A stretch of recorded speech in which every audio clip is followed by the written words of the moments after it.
Hey authors, not to freak you out, but what if that bad thing comes to pass? Could you be okay anyway? I'm Claire Taylor, and I'm going to prove to you that no matter what happens, you can continue to be a writer.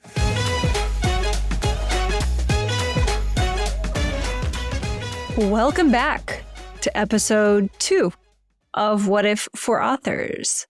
I'm so glad you're here.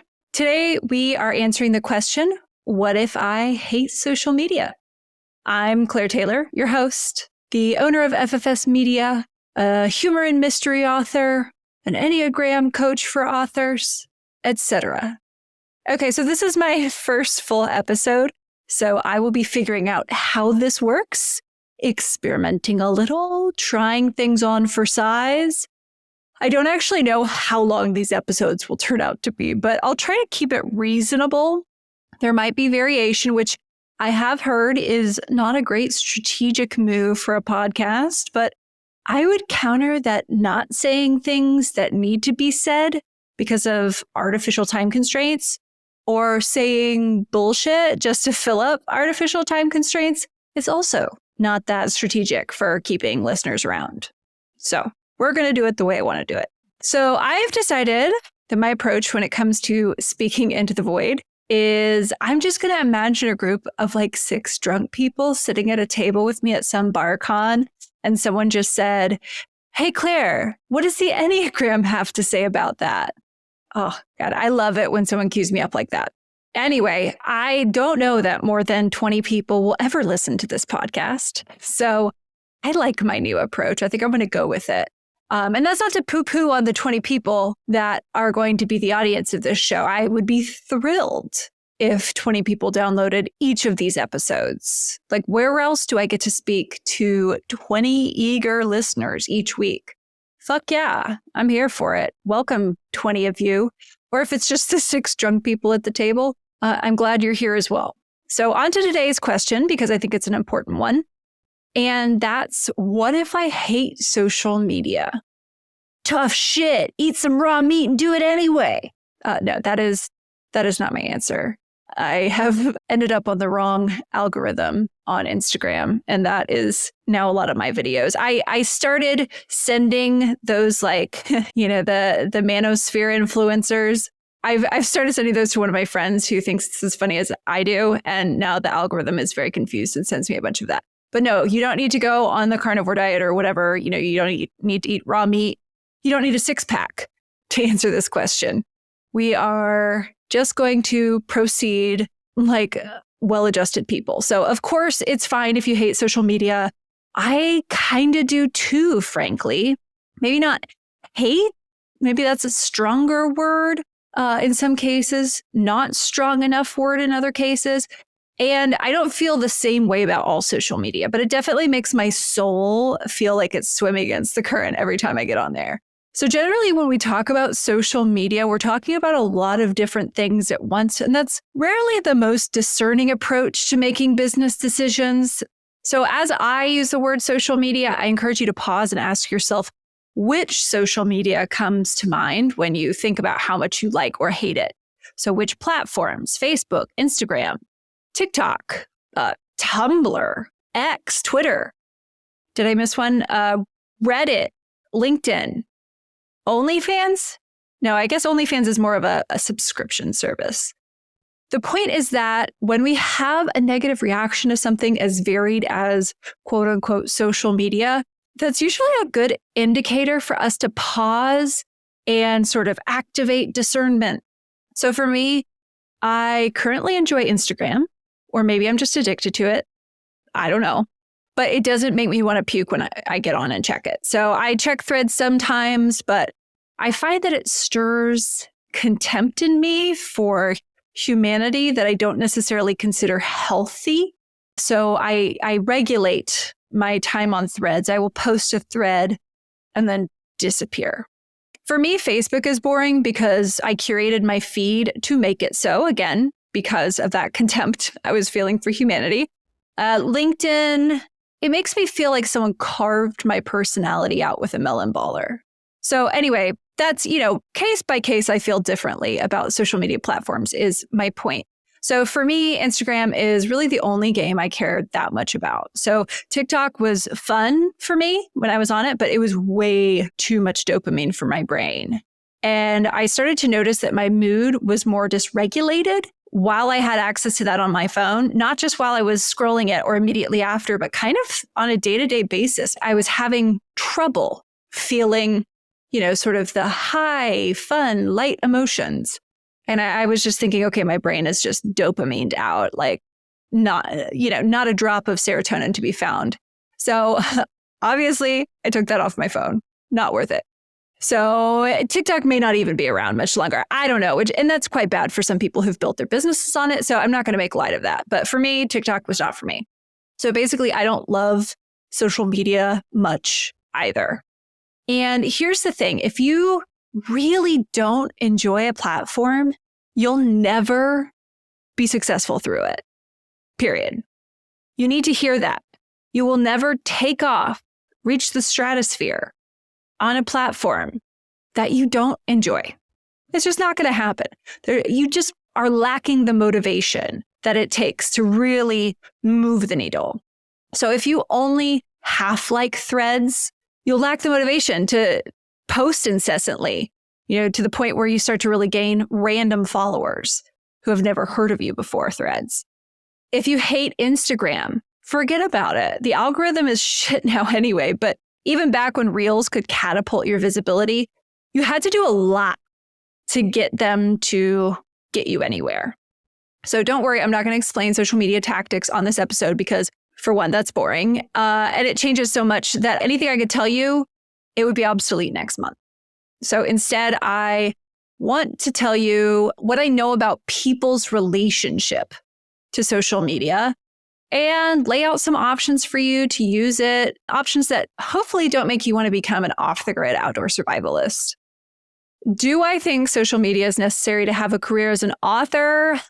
Nope. I've seen people pull it off. It's tricky, but it can happen. You'll probably want to get really good at ads or like hand selling at cons or markets. And you'll probably also want to master the art of an email list if your goal, your objective is to sell books. But those are helpful for authors who do like social media. So whether or not you're on social media, those are probably good skills for you to have. There's also the possibility that you don't care about selling a lot of books. And that's perfectly fine. That's an okay way to live your life and run your author career. You don't have to be a best-selling or even a mid-lister author to have an author career. If you have or want to sell a single copy of your book to someone, then you have a career. Woohoo! We can call it whatever we want. These labels are very flexible anyway. You can say, I want to have an author career, but I don't care that much about making $1,000 a month. That isn't necessary for my life off books. Great. You now have a bunch more options, including just forgetting about social media if you want to. But if you want to sell some books, having social media accounts can be helpful, even if you don't do that much with them or anything with them, really. So there are a few approaches to social media, and I think it's important to consider which one we might take. You can view social media as a lead generator for your books. So that would be like taking a cold audience, people who don't know anything about you, warming them up, maybe getting them onto your list or reading your first book in series. So this approach works easiest on platforms where organic reach is very fruitful, which is currently none of them. All right. Even TikTok's organic reach is narrowing significantly and very quick. So by the time you listen to this episode, who even knows what will be happening with TikTok? But basically, people who got in early on there may continue to have good reach, assuming it's not shut down. But folks who are starting on TikTok today or who are on TikTok, a couple years ago, but haven't really done much with it, it's going to really be pushing a boulder uphill to get that organic reach to work for you in the sense of finding complete strangers, which is a cold audience, like ice cold audience, and starting to warm them up to not just you, but to the point where they will go purchase something. That's a long walk for a reader. So I don't encourage anyone to necessarily see social media as a selling platform or a place to find cold leads for readers. That's really hard. And if you already don't like social media, forget about it. Like there's just no point in you expending your energy on something like that. So instead, the approach that seems to be worth taking is connecting with existing fans on social media. So you would make your profile a place where people who already like you and your books can come and see more of you. So the difference between what kind of content you use to deepen existing relationships versus hooking in people who've never heard of you, that's a huge difference. So pause to think about that. What would it take for you to start following a person on social media who you don't know, have no information on, you just see a reel, right? It's just you and some random person on, let's say, Instagram. What would it take for you to start following that person on social media, giving them access to your feed? So any creepy dudes sliding into DMs that are listening to this, you can sit this one out because I know it doesn't take much for you. But for most people, it will take more than a couple of funny or relatable videos in a row before you're willing to actually hit that follow button. Meanwhile, what happens if you're already on social media and you see that your favorite author is on there? Probably an instant follow, right? And you're likely to engage with their content more too, because you already know about them. So if you, as an author, can tolerate it at all, taking the approach of using whatever social media platforms you like to just share little bits about your writing or your life, that's a great way to deepen your connections with your readers and keep your books front of mind for them. And this is front of mind in a landscape where attention is the most precious commodity. It is really hard to keep anyone's attention. And as marketers, our job is to not expect that someone will see our book once and go buy it. That almost never happens, even with some of our most rabid fans. The super fans out there may need to see the book a couple times before they buy it, not because they don't like the book, but because they're busy as shit, right? They're busy, they're distractible, like all of us. So you can use social media to just be another touch point, right? If you use it this way, that doesn't mean you need to post daily or even weekly, but you can tell people where to find you. And then when you do have something to share or like a new book release, you have at least one more touch point for your readers to let them know that, hey, this is here. Would you like it? Your social media doesn't have to be more than that. Your presence doesn't have to be more than that. But that is a really useful and sort of low maintenance use for it. But wait, there's less. You can also simply create an account on a social media platform and post on that account something to the effect of, I don't use this platform, but I have free shit you might like on my email list. So click here to join that community. So that's essentially being a social media squatter, like just go be a social media squatter. Who cares? Some people will join your list from that, which is great, but you also have less of a chance of someone, stealing your real estate, taking your name, pretending to be you, which almost never happens unless you're like super famous, in which case just hire someone to do your social media. But it is sort of staking your claim because there may be people who really like a particular platform. You may have readers who really like X. That's great for them. I just had a very visual image of what those people look like. And then I was like, Claire, you have a bias there. Look at that bias. Okay. Thank you, brain. But let's say you have a reader who really likes being on X, spends a lot of time on X, and has just finished your book or sees it, on the table as they're scrolling on their phone. They may be like, oh, I want to find this person. And if they can find you, because you just have like your profile set up with this little message of like, hey, I don't hang out here, go somewhere else, then they might do that, right? They will at least be able to find you and get that connection. Okay, where was I? Oh yeah, I wanted to talk about Enneagram types and social media. So the first thing that comes to mind when thinking about this are the triads of childhood needs. Rizzo and Hudson talk about this in their book, The Wisdom of the Enneagram, but basically it breaks down the 9 types of the Enneagram into 3 groups, which they call triads. So the 2s, the 3s, and the 4s are in the attention triad. The 5s, the 6s, and the 7s are in the security triad. The 8s and 9s and the 1s are in the autonomy triad. So it just means that each of these types has this underlying hunger for either attention, security, or autonomy. But it also means that one triad is going to be more motivated to be seen on social media than the others in general. Can you guess which triad that will be? Yes, you guessed it, the attention triad. 2s want attention, but they tend to be much more comfortable being the power behind the throne. So they'll crave attention. If you're a 2, this is going to sound familiar, but you'd probably prefer to receive it through appreciation, that is earning that sort of attention. And that's why 2s are called the helpers. If you're a 2 and you're not admitting that sometimes you help specifically to be appreciated for helping, then it's time to do some shadow work. Sorry, 2s. No hate, just realness, trying to help you along here, helping the helpers. So 3s want attention and they want it now. We love the 3s, but 3s are really good at winning that attention. They win the social media game. 3s have it hands down. No one is going to have more of that natural gift for it than the 3s.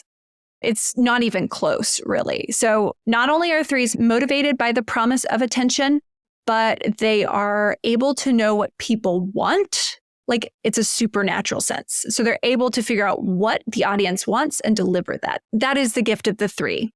So the only exception here is a self-preservation type of 3, which wants attention, but doesn't want to be seen as someone who wants attention. So they aren't as out there about it generally. And they kind of look a little bit like a 1, sometimes a little bit like a 6.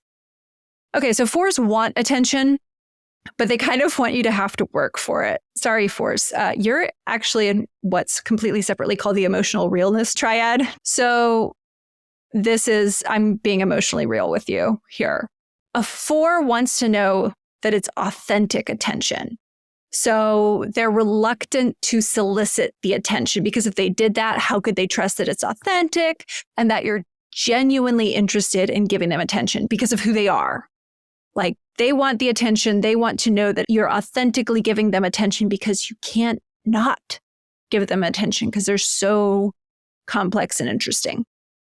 So this can even slip into the 4s, making their social media presence feel more like an abstract collage or a riddle to be solved than something coherent that communicates clearly what a person will get if they hit follow. Okay, so when we move into the security triad, we see that security and a strong social media presence don't necessarily gel easily with one another. The 7 is the exception to this rule, but I'll explain that in a second. Let's start with the 5s. So 5s tend to not want to let people into their lives, especially not just like randos. So you have to get over the drawbridge and pass the portcullis if you want to be friends with a 5. So if you're a 5, it's okay that you're not posting about yourself, let alone about your feelings or anything like that. So what you can do if you want to do a little bit of social media or you're open to it as a 5, and this usually works pretty well for 5s who are open to social media as part of their strategy, and that is to post about your interests. Post about your interests. Keep it limited to that. Make it very clear that this is a place for people who have similar interests to post. It doesn't sound as draining as trying to connect like as deep human beings, right? Right, 5s? So maybe give that a try. Or again, just don't worry about social media. It's not necessary. And it will likely drain you if it's not highly focused on your particular interests and you're a 5. Social media, I've found, makes 6s nervous. And part of that is because these 6s' attention flows towards community and connection, as well as the security that can be found in those. So if you're a 6, those online pylons are really going to stand out to you. They're going to jump out to you off of whatever screen you're looking at. When people just gang up, when it gets really toxic, when you have that pylon, that sort of mob mentality, because that may be the 6's worst nightmare, having everyone gang up on them. So I get why social media would make a 6 very uneasy. The best approach is simply to mind your business. If you're a 6, if you're going to have social media, Do your best to mind your business. Do not join in on any of the dog piles yourself. That may be tempting, especially if the people that you're in alliance with are doing it. But the action that we engage in creates a perception that others will engage in that same action. So to make yourself less scared that everyone's going to pile on, the best thing you can do is not pile on to anyone else. So maybe if you want to use social media, create small groups for readers where the only people who really have access to you are those who you've built some trust with. So this could be a Facebook group, or you could get people from social media off of social media into like a Discord, something like that, to create a little bit more controlled and coherent community that you can spend time with. Now, sevens usually enjoy a little social media. My theory is that it comes from two things. So first, they're what's called an assertive type. So this is the Hornevian groupings. 3s, 7s, and 8s take an assertive approach to get what they want. For sevens, they seek security. That's that childhood need triad, by doing everything, everywhere, all the time.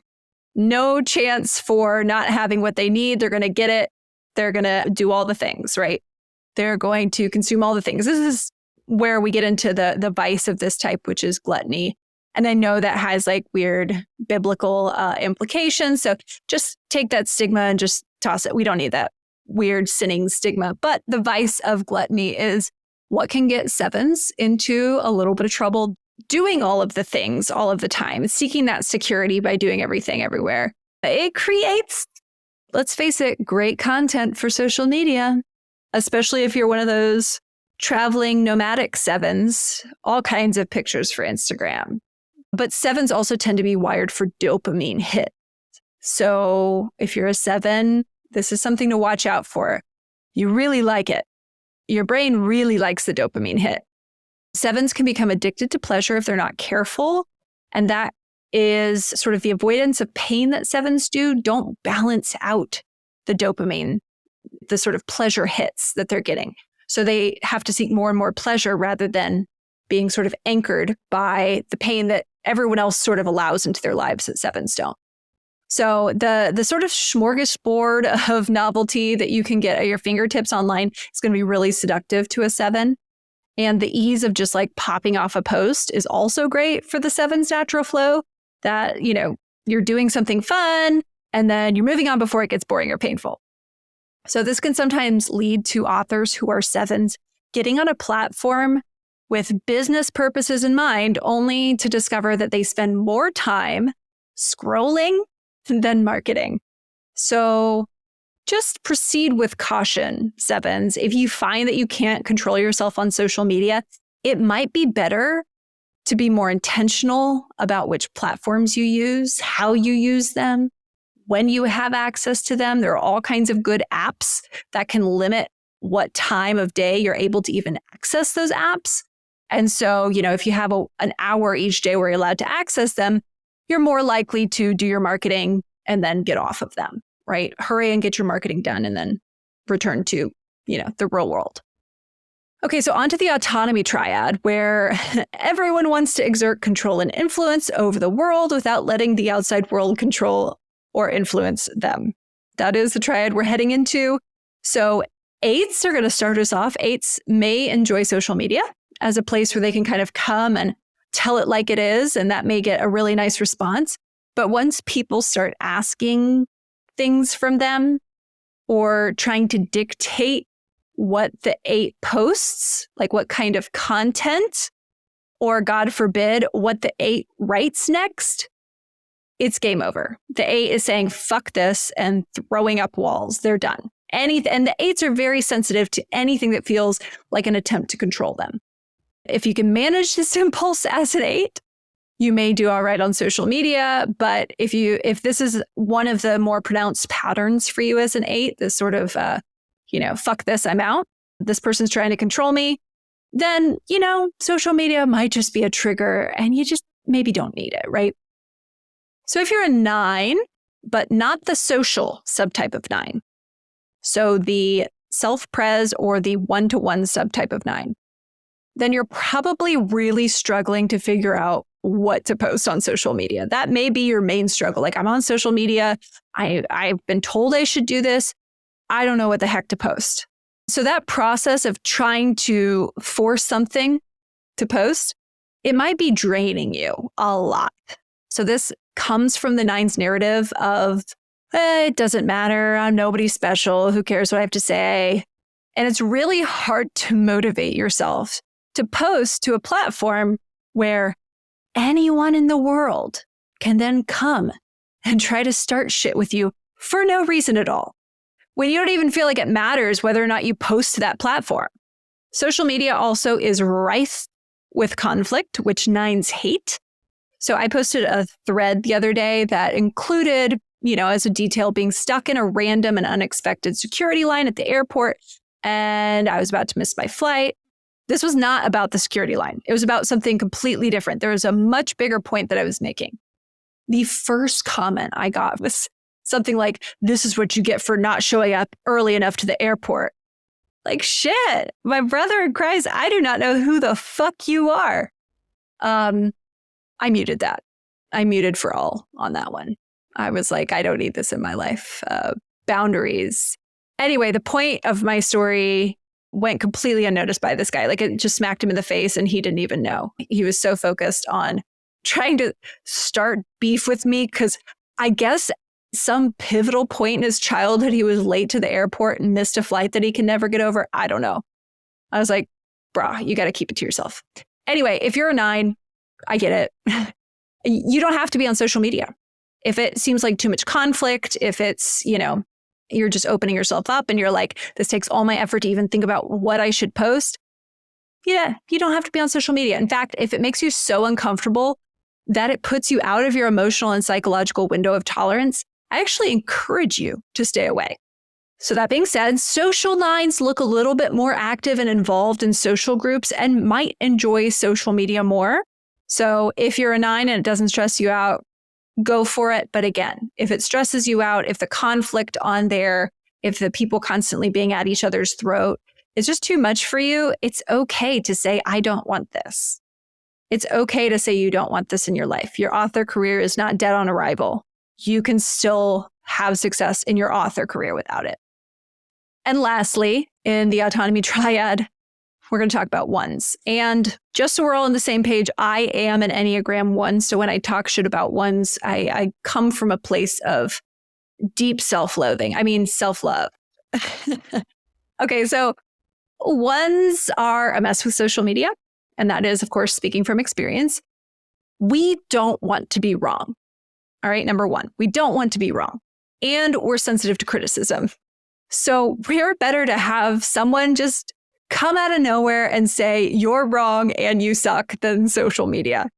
So when 1s get triggered like that, we can also shoot ourselves in the foot and shoot our business in the foot by wanting to pass along the criticism to others, which can pull 1s into these online crusades. Being a part of an online crusade, it may seem like a good idea at the time. You may feel very self-righteous, but it's not a great idea for your business in some obvious ways that we can see when we're not in the moment, right? It's just not a good look to be viciously going after people, to be persecuting others. It's just, we could just stop. Seriously. Almost every author community pylon I've seen is led by an unhealthy 1 trying to flip their position from feeling like a bad person in some way to feeling better than through self-righteousness.